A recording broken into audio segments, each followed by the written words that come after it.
নমস্কাৰ, মই অপূৰ্ব আপোনাক সকলোকে স্বাগতম জনাইছোঁ। আজি 19 মাৰ্চ 2024 আৰু অসমীয়া লেখাৰে 5 চন আৰু আজিৰ দিনটো আপোনালোকক ৰাশিফল জনাব বিচাৰিছোঁ। গতিকে আপোনালোকে ভিডিঅ'টো চাব।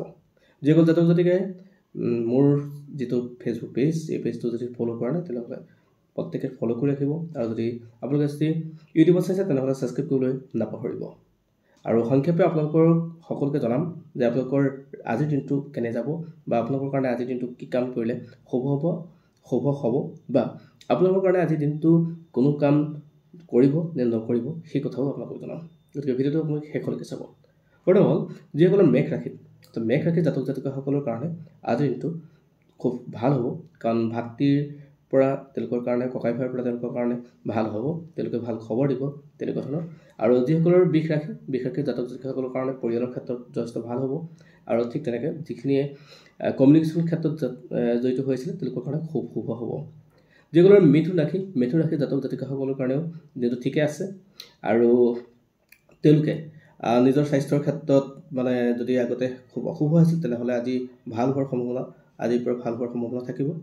আৰু যিসকলৰ কৰ্কট ৰাশিৰ জাতক জাতিকাসকলৰ ক্ষেত্ৰত এটা কথা মন কৰিব, তেওঁলোকৰ ক্ষেত্ৰত খৰচৰ বাহ বাঢ়িব, মানে খৰচৰ বৃদ্ধি হ'ব আৰু তেওঁলোকৰ স্বাস্থ্যত অলপ যত্ন ল'বলগীয়া থাকিব।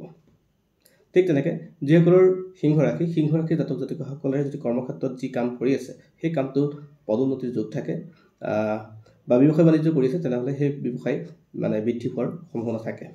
ঠিক তেনেকৈ যিসকলৰ কন্যা ৰাশি তেওঁলোকৰ কাৰণেও এই দিনটো ভাল হ'ব আৰু দিনটোত তেওঁলোকৰ যি শুভ কাম আছে সেই শুভ কাম তেওঁলোকে কৰিব পাৰে বা কৰ্মস্থানৰ নতুন বিনিয়োগ কৰিব পাৰে, তেনেকুৱা ধৰণৰ ক্ষেত্ৰত তেওঁলোকৰ কাৰণে সুবিধা হ'ব।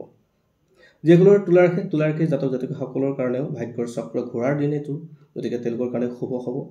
বৃশ্চিক ৰাশিৰ জাতক জাতিকা যিসকল বৃশ্চিক ৰাশি অৰ্থাৎ তেওঁলোকৰ কাৰণে দিনটো কিছু ক্ষেত্ৰত স্বাস্থ্যত অলপ অসুবিধা হ'ব পাৰে, গতিকে তেওঁলোকে অলপ সাৱধান হোৱাৰ ভাল হ'ব। ধনু ৰাশিৰ লোকসকলৰ ক্ষেত্ৰত যদি মই কওঁ তেনেহ'লে তেওঁলোকে বিপৰীত লিংগৰ পৰা অৰ্থাৎ পুৰুষ হ'লে মহিলা হ'লে পুৰুষৰ পৰা তেওঁলোকৰ পৰা বিভিন্ন ক্ষেত্ৰত সহায় সহযোগিতা পাব আজিৰ দিনটোত।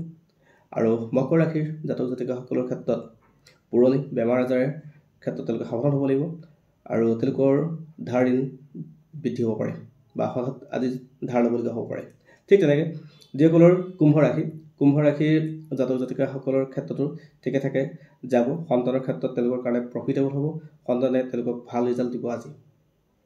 ঠিক তেনেকৈ যিসকলৰ মীন ৰাশিৰ জাতক জাতিকাসকলৰ কাৰণেও আজিৰ দিনটো তেওঁলোকৰ কাৰণে খুব শুভ, গতিকে মীন ৰাশিৰ জাতক জাতিকাসকলক কিবা যদি শুভ কাম কৰিম বুলি ভাবিছে তেওঁলোকে কৰিব পাৰে। গতিকে আজি আছিল চমুকৈ 2024 আজিৰ তাৰিখৰ ৰাশিফল। গতিকে আপোনালোকে আজিৰ দিনটো যিসকলৰ ৰাশি ভাল বুলি ক'লোঁ তেওঁলোকৰ ক্ষেত্ৰত নতুন কাম কৰিব পাৰিব আৰু যিসকলৰ অশুভ বুলি ক'লোঁ তেওঁলোকে আজি নকৰাই ভাল হ'ব। Thank U.